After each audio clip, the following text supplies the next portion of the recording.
Bien, chers amis, bonjour. Alors, permettez-moi de commencer une légère, ô combien synthétique explication de cette paracha, j'allais dire très profonde, énorme, qui en fait se déroule à chaque civilisation, à chaque génération, d'une manière individuelle comme collective, qui relate les antécédents de la sortie d'Égypte et qui permet de comprendre aujourd'hui où nous en sommes par rapport à cette même sortie d'Égypte, d'Israël et de l'humanité tout entière. Il s'agit de la parachate Vaïra, toujours dans ce livre Shemot, n'est-ce pas, à partir du livre de M. Eli Munk, en français, La Voix de la Torah, parachat Vaïra, livre de Shemot, et j'essaye là de lire le tout début pour humblement essayer ensemble de comprendre ce que veut nous dire la Torah. Dieu parle à Moïse et lui dit : « Je suis l'Éternel. Je suis apparu à Abraham, à Isaac, à Jacob, en Dieu Tout-Puissant. Mais, sous mon nom, l'Éternel, je n'ai pas été connu d'eux. Aussi, j'ai établi mon alliance avec eux en leur faisant don du pays de Canaan, terre de leur pérégrination où ils séjournèrent. » Nous allons ici parler d'un certain nombre de points très très importants. D'abord, l'importance de l'alliance, de la Brit, et notamment de la Brit Mila. Vous savez que lorsque les Israël sont sortis du pays de Canaan pour rentrer en Égypte et pour rencontrer Joseph, il est évident qu'ils étaient tous circoncis. Et que dans les premières années de l'exil, la circoncision était l'élément fondamental qui permettait de maintenir le lien entre le ciel et la terre, individuellement comme collectivement. Cette application, cette alliance, malheureusement, a été progressivement oubliée et secondarisée par les Hébreux en Égypte. Et donc, à partir de ce moment-là, où la circoncision se faisait de moins en moins, eh bien, le lien qu'ils avaient avec la divinité, avec la présence, était de plus en plus amoindri. Et virtuellement, cela menait à assimiler les fils d'Israël, les Hébreux, dans la société qui les entourait, dans la société égyptienne. Et à partir du moment où la circoncision n'était plus véritablement pratiquée, eh bien la souffrance va s'accélérer, la souffrance va apparaître d'une manière tout à fait dure, éhontée, jusqu'à ne plus pouvoir vivre carrément et oublier complètement notre identité. Ce qui est fondamental ici de comprendre, c'est que le but de la circoncision, c'est de retirer les voiles qui nous empêchent de comprendre le plan de Dieu. Les voiles qui nous empêchent de comprendre que Dieu est le seul maître de l'histoire. Il s'agit ici de la révélation du Dieu, un maître de l'histoire, et non pas seulement du Dieu El Shaddai ou du Dieu Elohim. Bien sûr, c'est le même Dieu. Mais les attributs qui interviennent dans l'histoire de l'homme sont des attributs qui correspondent à, d'abord, la civilisation dans laquelle l'homme vit, et deuxièmement, à son niveau de perception de cette même divinité. Mais évidemment, les noms de Dieu forment le nom de Dieu, qui est un, qui est unique. Il s'agit d'un Dieu un, d'un Dieu unique, mais qui a des attributs multiples, qui a des attributs multiples. Par exemple, nos pères, Abraham, Isaac et Jacob, avaient la perception de l'existence de Yudke Vavke, du Dieu maître de l'histoire, mais ils n'ont pas vécu la réalisation de ce nom. Dieu va se révéler à Moïse comme étant un Dieu réalisateur, maître de l'histoire, et qui va tout simplement utiliser les forces de la nature selon sa propre volonté. Et là, d'ailleurs, c'est un mérite énorme de nos pères, Abraham, Isaac et Jacob, c'est qu'ils avaient foi en ce Dieu, un maître de l'histoire, même s'ils n'avaient pas vécu dans leur vie, dans leur chair, la réalisation de cette dynamique historique. Et donc, ici, si vous voulez, il y a deux éléments fondamentaux. Premier élément, c'est Dieu qui va se révéler à Moïse, qui comme étant le seul maître de l'histoire, et il y a aussi, pour pouvoir comprendre qu'il y a un Dieu seul maître de l'histoire, il faut absolument la circoncision. Il faut absolument faire la Brit Mila. Cet acte est sine qua non pour comprendre qu'il y a un Dieu caché, un Dieu maître de toutes les histoires, individuelles comme collectives. Et là, je voudrais ici tirer un certain nombre de leçons à partir d'un enseignement de notre maître, évidemment, le Ramchal. Notre maître, le Ramchal, dans son livre Shaarei Ramchal, page 404. Ok. Bon, ce livre s'appelle aussi Igrot, Pitre, Chorma, Vedaat. Regardez ce que dit le Ramchal de mémoire bénie. Il y a 3 buts de la création du monde par Dieu. 3 objectifs. Le premier, dit le Ramchal, est de faire connaître les noms de Dieu. Comme le mentionne le Harizal au début de Otserot Chaim. Dieu créa le monde pour que l'on connaisse ses attributs de clémence et de miséricorde. Le second but est de prodiguer le bien à tous les êtres du monde. Et ce bien devra s'acquérir par le mérite, le libre arbitre, des hommes. Par leur travail dans ce monde-ci, je cite, pour que l'accession au bien se fasse par mérite et non par charité. Le troisième point fondamental, n'est-ce pas, et c'est la plus haute finalité, si vous voulez, de la volonté divine, c'est faire apparaître l'unicité et la souveraineté de Dieu sur tous les hommes, qu'ils soient juifs ou non juifs, et cela sur tous les événements de tous les temps, et montrer qu'il n'y a rien d'autre que lui, en od milevado en hébreu, et qu'ainsi même le mal œuvrait pour lui. Et donc il faut comprendre déjà que la sortie d'Égypte, c'est le prototype de la libération. Qu'elle soit hébraïque, les Hébreux il y a 3500 ans, ou qu'elle soit aujourd'hui universelle.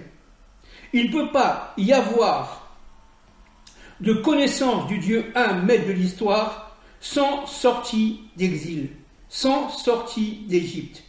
On a déjà dit de nombreuses fois, qu'est-ce que c'est que l'Égypte ? C'est tout simplement une vision limitative, étriquée, de la réalité humaine, du vécu humain, que ce soit individuel comme collectif. Et par exemple, Paro, lui qui était évidemment roi d'Égypte, qui était idolâtre, connaissait les noms de Dieu, notamment le nom d'Elohim. Mais ce qu'il ne connaissait pas, c'est ce Dieu caché qui était maître de l'histoire, Yudke Vavke. Dans le livre écrit par mon ami, le docteur Gilles Morali, n'est-ce pas, Étincelle du Zohar. Regardez ce qu'il dit, le docteur Morali, à la page 167. Il dit que la dimension particulière de la connaissance divine consiste avant tout en l'étude de tous les intermédiaires, moi je dirais les attributs, par lesquels Dieu dirige le monde. Il n'y a qu'un seul Dieu qui va utiliser tel ou tel nom, qui correspond, on va le voir tout de suite, à telle ou telle sphira. Il existe 10 noms divins qu'on n'a pas le droit d'effacer. Ils forment, dit le docteur Morali, ensemble la trame fondamentale de la connaissance de Dieu. Ces 10 noms ont leur correspondance avec les 10 sphirotes, c'est-à-dire les attributs divins. Le tableau suivant indique ces correspondances. Alors je vais les citer, je vais en commenter très très synthétiquement quelques-unes, et on va essayer de comprendre cela par rapport au diplé, par rapport à la sortie d'Égypte. Le premier, c'est Keter, la sphira Keter, ce qui s'appelle en français la couronne, qui est quelque part représentée par le nom Eyé, le nom de Dieu Eyé. C'est un nom extrêmement puissant, extrêmement secret, extrêmement caché, fondamental, parce qu'il est présent dans toute l'histoire, dans toute la dynamique historique, dans toutes les civilisations, que ce soit d'une manière individuelle comme collective, il est présent partout. D'accord? Et il s'est révélé au buisson ardent à Moïse. Ok?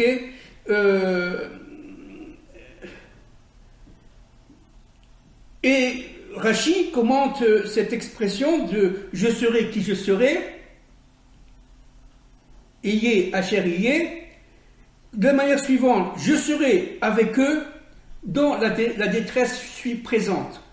Mais moi qui serai avec eux dans leur asservissement sous d'autres empires. C'est-à-dire qu'en fin de compte, toute la souffrance, que ce soit hébraïque ou que ce soit universelle, a un sens. Et ce sens, pénètre la volonté de Dieu et pénètre fondamentalement le plan de l'histoire. Tout a un sens. Le mal et le bien ont un sens. Le mal étant l'extériorité du bien. Et c'est cette force, n'est-ce pas, qui est le rédempteur du monde, le libérateur du monde. Bien, le deuxième niveau, c'est la Chokhma, la sagesse, qui est, si vous voulez, représentée par un des noms de Dieu aussi fondamental, ils sont tous fondamentaux, ça s'appelle Ya. Ya, c'est 2 lettres, d'accord? Yud et E. Et ces 2 lettres, Ya, forment non seulement les 2 premières lettres de Yud Ki Vav Ke, du tétragramme, mais surtout, ils forment tout simplement la confiance que nous devons avoir en lui. La confiance que nous devons avoir en lui, à partir par exemple du prophète Ésaïe 26,4, qui dit « Mettez votre confiance en Dieu toujours et toujours, car en Yah, l'Éternel a créé le monde. » Yah, c'est le socle impérissable, indestructible de notre monde, et de tous les mondes, et sur lequel l'homme doit s'appuyer. Yah, c'est véritablement la force qui permet à l'homme d'avoir confiance fondamentalement à la volonté divine. Le troisième niveau, c'est la Bina, la sagesse. Yah est lié à la Chokhma. Le troisième niveau, c'est la sagesse, le discernement, lié à Yud Ke Vav Ke. Vous voyez, il y a Eyé, il y a Yudke Vavke. Yudke Vavke, c'est-à-dire, par la Bina, c'est-à-dire l'intelligence du discernement. L'intelligence du discernement. Et cette intelligence du discernement doit, pour nous, être fondamentalement reliée à, disons, la Chorma d'Hachem. La Bina et la Chorma reliées forment ce qu'on appelle la connaissance, le Da'at. Et donc, il s'agit ici de, là je cite, n'est-ce pas, des trois sphirotes, Keter, Bina et Da'at, qui sont les plus élevés et qui sont aujourd'hui, évidemment à notre époque, extrêmement cachés, comme dans toutes les époques d'ailleurs. Et ce tétragramme, Yudke Vavke, n'est-ce pas, c'est révélé à Moïse juste pendant la paracha de Vaïra, juste avant les 10 plaies d'Égypte. Le quatrième niveau, c'est Elle. Elle, n'est-ce pas, étant reliée directement au chesed, ça veut dire à la bonté. Quand Dieu lance le principe de chesed, c'est-à-dire que Dieu est bon, Dieu est amour, Dieu est partout parce qu'il veut que son plan réussisse. Et elle joue un rôle fondamental. Mais le elle est lié, le chesed est lié automatiquement à la gvura. Qu'est-ce que c'est que la gvura? La gvura est liée directement au monde d'Elohim. Le monde d'Elohim, c'est le monde véritablement de la nature. C'est notre monde, avec les lois scientifiques, les lois de la nature, les lois qui permettent à notre espace monde de se développer selon ses propres mesures, selon ses propres lois. Cinquième niveau, c'est Tiferet, l'harmonie. Tiferet, c'est Hachem, c'est-à-dire le tétragramme. Qu'est-ce que ça veut dire? Ça veut dire que pour comprendre Hachem, le tétragramme, Yudke Vavke, il faut absolument faire l'union des contraires, faire l'union des diversités. Par exemple, savoir quand est-ce qu'il faut être bon, et savoir quand est-ce qu'il faut être voura, dur, voire intraitable. Et tout notre monde, toute l'intelligence de notre monde, c'est de savoir exactement faire une dose tout à fait, j'allais dire, intelligente, essayer de faire une sorte d'équilibre, de symbiose, d'harmonie entre le bien qui sort du chesed et le bien qui sort de la voura, des limites du monde d'Elohim. Ensuite, vous avez Netzar. Netzar et Od sont reliés directement aux forces de Moïse, Netzar, et aux forces de Aaron, son frère, Od. Hachem s'appelle ici Hachem Tsebaot. Il s'agit ici d'un Dieu qui est le Dieu des armées. C'est-à-dire, là, il s'agit particulièrement de relier le Od, la coanité, la sainteté, au Netzar, l'éternité. Et pour arriver à cela, n'est-ce pas, il faut réunir la jambe droite et la jambe gauche. C'est grâce à ces deux jambes que le monde avance, que la dynamique de l'histoire s'établit. Et ces deux mondes-là permettent les forces actives, les forces de l'action, les forces qui nous permettent d'arriver d'un point à un autre. Enfin, vous avez le monde de El Shaddai. Le monde de El Shaddai, n'est-ce pas, c'est le monde du Yesod.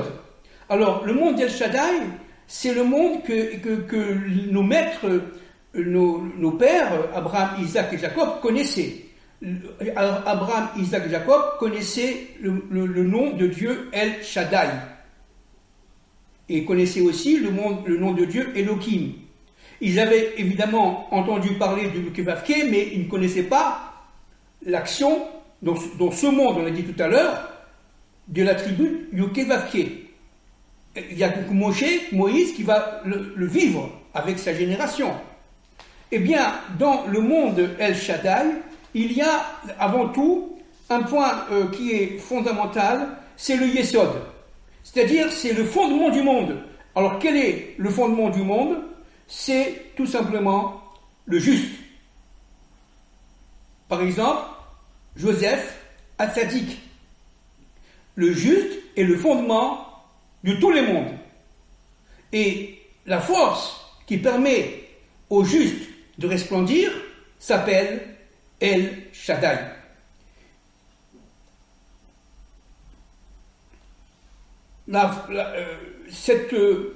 Cet attribut du Yesod, ce nom de Dieu El Shaddai, d'ailleurs qu'on a inscrit dans nos mezuzot, est en fin de compte la source de toute notre vie. Grâce aux mitzvot, aux bonnes actions que font les justes. Et vous avez, enfin bon évidemment je vais très très vite, et je cite, vous avez la Malchut, la royauté, qui est représentée par ce qu'on appelle Adonai, Adoni. C'est-à-dire le Dieu qui est certes un maître de l'histoire, mais qui est présent infiniment dans notre monde, et qui est, il s'agit ici une sphira, un monde qui est le nôtre, qui va représenter l'ensemble des bénédictions qui se trouvent dans les autres mondes. Et elle va regrouper ces bénédictions et ces malédictions, si malheureusement, avec le libre arbitre, l'homme faute. Et à partir de ce moment-là, Adonai va être le grand justicier. C'est-à-dire, il va être tout simplement, par l'intermédiaire de la Shrina, par l'intermédiaire de la présence divine, présent dans ce monde, de manière à pouvoir, par le principe de justice, par le principe de moralité, par le principe de droiture, il devra être tout simplement l'élément central qui va permettre à notre monde de réaliser quoi? Que tout est pour le bien. Selon ce que dit le Ramchal, on l'a cité tout à l'heure, que tout est pour le bien, c'est le deuxième élément fondamental. Si Dieu intervient dans l'histoire, c'est pour le bien. Alors nous, évidemment, comme nous sommes dans le bien et le mal, on a l'impression que les choses vont mal. Eh bien oui, les choses vont mal selon notre propre perception. Cependant, elles font partie d'un plan où tout est pour le bien. Et ça, troisième élément, selon le Ramchal, permettent de comprendre l'unicité du plan divin, l'unicité de Dieu. Et cette unicité de Dieu est fondamentale à comprendre. Et il faudra attendre, évidemment, de longs jours, de longs siècles, une très longue période, de manière à ce que l'humanité puisse mûrir, puisse être façonnée, puisse comprendre qu'il y a un Dieu caché, un maître de l'histoire, de manière à, par la tchouva, par le retour, de manière à comprendre le plan secret qui, à cette époque-là, au temps du Mashiach ben David, sera de moins en moins secret. Et donc, c'est, si vous voulez, la problématique de Vaïra, de cette disons, partie de la Torah hebdomadaire, qui fait intervenir Pharaon. Alors, il faut comprendre que Pharaon, ici, dans cette paracha, est l'élément central. Et l'élément central. toute la pédagogie de l'histoire de Dieu dans cette paracha, Vaera, c'est de faire comprendre à Pharaon que Dieu est le seul maître de l'histoire. Et pour cela, Dieu va ruser. Il va se jouer de Pharaon. Il va se jouer de Pharaon. À chaque fois que Moïse arrive pour annoncer une plaie à Pharaon, il va demander l'autorisation, entre guillemets, à Pharaon de laisser sortir les enfants d'Israël d'Égypte. Donc Pharaon qui entend ça, il dit, bon, ils ont un Dieu qui est très puissant, très fort, maître de l'univers, maître de l'histoire, maître des sciences, maître de la nature, mais pas maître de l'histoire. Pourquoi il me demande à moi, Pharaon, d'accord, puisqu'il c'est le maître de l'histoire, si c'est mon maître, il a qu'à agir directement, sans me demander mon avis. Pourquoi il demande mon avis? Alors, nos maîtres disent une chose extraordinaire. Ils disent que c'est ça toute la pédagogie de l'histoire.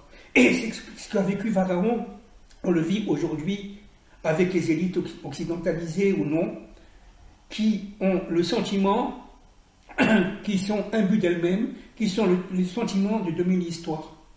Ils ont maintenant le contrôle de l'intelligence artificielle, du transhumanisme, on peut créer du wokisme, on peut créer des hommes de plusieurs sexes, bon, quelque chose de complètement fou.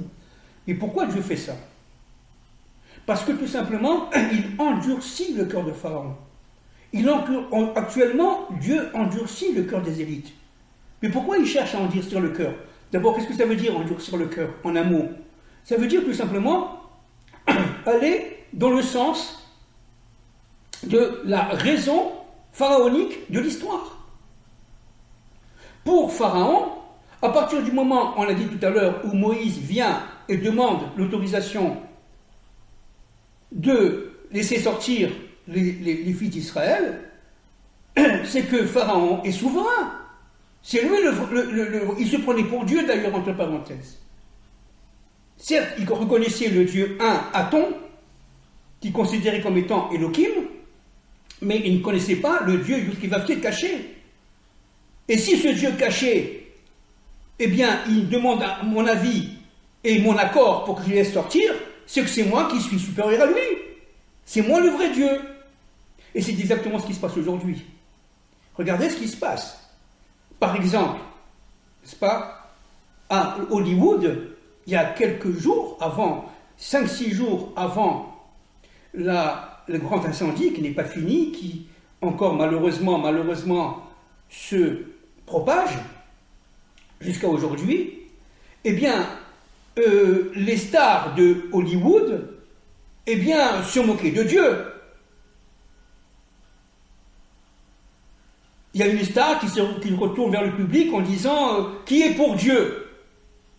Et personne n'a levé la main. Nous sommes 6 jours avant l'incendie qui a détruit Hollywood, Malibu, etc. C'est-à-dire qu'en fin de compte, là, on voit une plaie. On voit une plaie. Pourquoi Dieu fait ça? Parce que tout simplement, il donne à Pharaon, en endurcissant son cœur, pardon, il donne à Pharaon le sentiment de dominer par aujourd'hui, comme on l'a dit tout à l'heure, l'intelligence artificielle, etc., le monde. Donc il n'y a pas de Dieu, parce qu'on peut tout faire. Et cela, Dieu envoie les macotes, les plaies, en Égypte, il y a 3500 ans, d'une manière tout à fait pédagogique. Il s'agit d'une pédagogie de l'histoire, pas seulement pour les Hébreux, qui étaient d'ailleurs très assimilés, seulement 20% sont sortis, mais aussi, et j'allais dire même surtout, pour l'Égypte, pour les Égyptiens. Les 3 premières plaies, par exemple la première, transformer le Nil en sang, tout ce qui était liquide se transformait en sang, n'a pas du tout indisposé les sorciers, fait réfléchir les sorciers, parce qu'eux aussi étaient capables de faire cela, d'utiliser des sacrilèges et des sacrifices de manière à transformer l'eau en sang. C'est à partir de la troisième plaie que disons que les sorciers, les conseillers de Pharaon ont commencé à voir le doigt de Dieu. Et progressivement, la pédagogie de l'histoire va faire en sorte que jusqu'à la 7e plaie, dans la Paracha Vaïra, on parle des 7 premières plaies, la 7e plaie, eh bien, c'est la grêle, mais c'est une grêle très spéciale, qui n'est pas scientifiquement explicable. Une grêle qui est, par définition, de l'eau, dans lequel il y avait du feu. C'est-à-dire que, normalement, le feu et l'eau ne vont pas ensemble. Un neutralise l'autre. Eh bien, là, les deux forces, eau et feu, vont ensemble et détruisent l'Égypte. C'est-à-dire que nous sommes là, particulièrement, dans la surnature. J'allais dire même, Dieu est en train, en utilisant ses attributs, j'allais dire, naturels, est en train de faire passer, à travers ses attributs d'Elohim naturels, la surnature. Qu'il y a là une force supérieure que Pharaon ne connaisse pas, que les Égyptiens ne connaissaient pas du tout, et qui va tout simplement rayonner dans leur monde. Il s'agit ici d'une ruse dans la psychologie de Pharaon, utilisée par Yudke Vavke, utilisée par le maître de tous les mondes. Et ce qui est fondamental ici de saisir, ce que nous avons vécu il y a 3500 ans, on le vit aujourd'hui. On le vit aujourd'hui. Par exemple, je donne un exemple, n'est-ce pas? Eh bien, l'Occident avait le sentiment de dominer par la mondialisation l'ensemble de l'universel.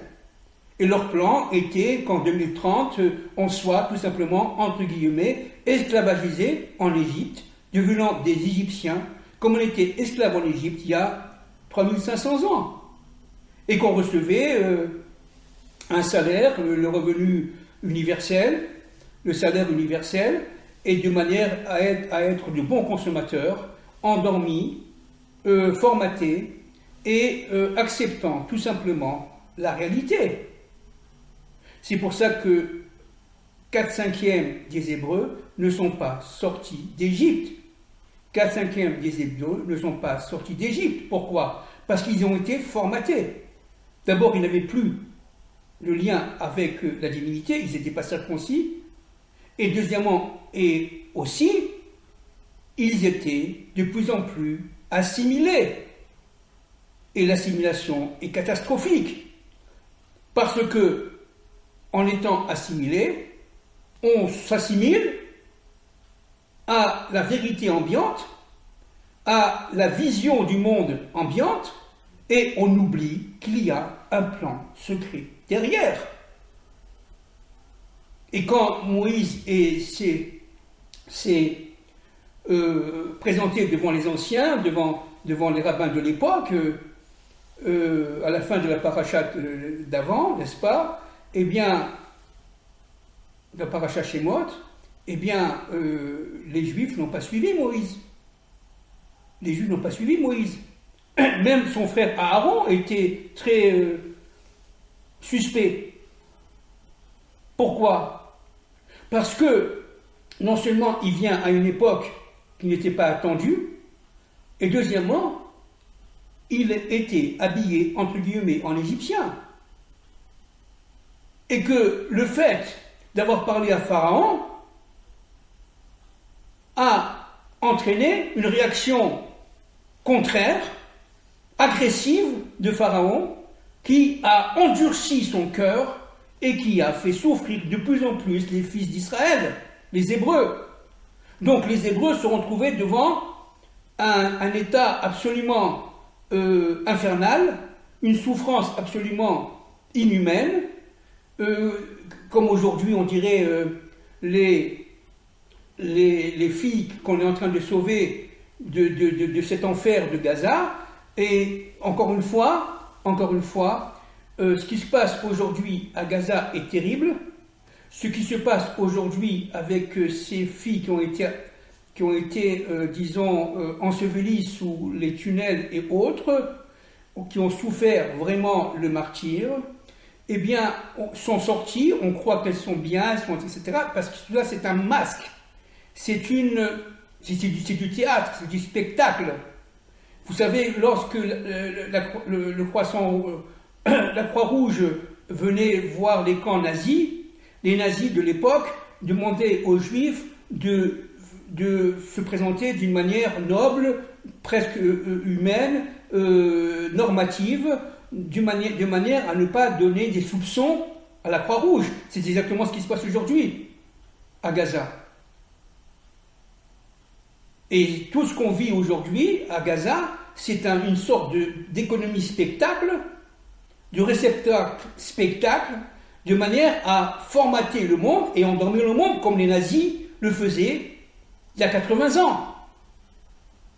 Donc il ne faut pas être absurde et formaté au point de croire ces inepties, ces spectacles.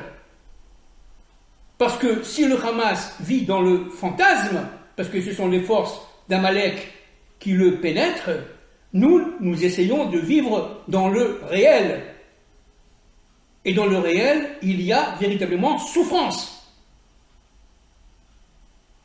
Et Pharaon va tout simplement, jusqu'à la 10e plaie, progressivement vivre une sorte de maturation, voyez, de sa propre histoire, de manière à être en accord avec Yudke Vavke, avec le plan de Dieu, de manière à ce que le plan de Dieu et le plan des hommes, le plan de Pharaon, puissent arriver à une sorte d'unification. C'est-à-dire que Pharaon va, du 7e jour après la sortie d'Égypte, va être enseveli par son armée dans la mer, et on l'a déjà dit de nombreuses fois, et Pharaon va reconnaître enfin qu'il y a un plan de l'histoire, qu'il y a un Dieu, un maître de l'histoire, et que ce Dieu, un maître de l'histoire, doit être dévoilé au monde entier. Et Pharaon devient maître, roi de Ninive, parce que c'est le seul qui a été, on l'a déjà dit, a été, disons, sauvé de la bourrasque, de l'ouverture de la mer.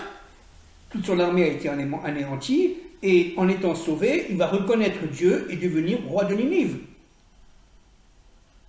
Et Jonas, eh bien, va vivre, le prophète Jonas, va vivre une expérience incroyable, puisque Dieu va lui demander d'aller à Ninive pour les prévenir que leurs actions sont mauvaises et qu'il faut faire tchouva, qu'il faut revenir vers Dieu. Un Dieu qu'il connaissait grâce à ce pharaon.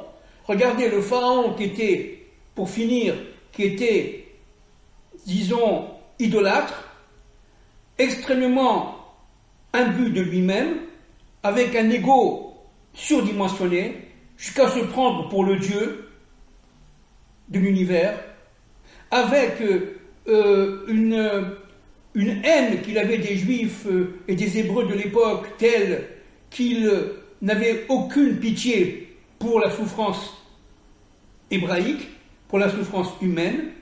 Et voilà que ce pharaon-là, qui était odieux, ignoble, va reconnaître le Dieu un. Mais de l'histoire, c'est quelque chose d'absolument fabuleux. Donc les plaies c'est une sorte d'utilisation par Dieu pour les Égyptiens d'une pédagogie de leur propre histoire, de manière à les amener par Pharaon à reconnaître le Dieu un maître de l'histoire. C'est pour cela que le pays de Goshen, dans lequel vivaient, en tout cas au début de l'exil d'Égypte, les Hébreux, les Bnei Israël, les Hébreux, n'avaient pas subi les plaies, sauf la 10e plaie. Les Hébreux n'avaient pas subi les plaies. Ils étaient protégés par Dieu même. Et ça, c'était pour les Égyptiens absolument incompréhensible, qu'il y avait des plaies intelligentes.